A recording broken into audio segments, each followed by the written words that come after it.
I'm just going to say it. Larry Summers should not have a job at Harvard University. As someone who studies sexual harassment and works in higher education, this is not a person who should have access to trainees. A few hours after I recorded my previous video about some of his email exchanges with Jeffrey Epstein, the Harvard Crimson published this article, which goes into some more detail of the later emails from March to July of 2019.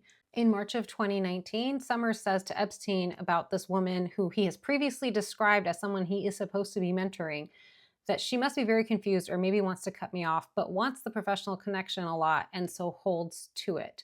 This article describes how Summers and Epstein were discussing Summers' chances of getting quote unquote horizontal with this woman.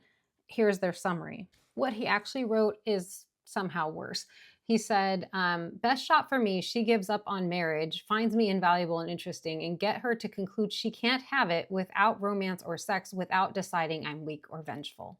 Epstein says, over time, she is doomed to be with you.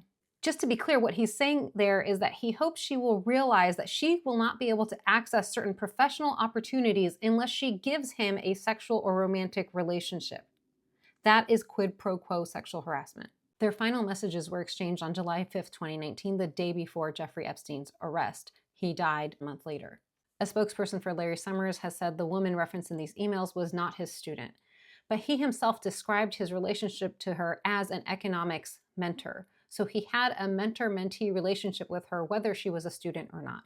This man currently teaches 2 undergraduate classes and 1 graduate course at Harvard University. The kind of person who wants to make career opportunities contingent on sexual or romantic favors has no place in higher education.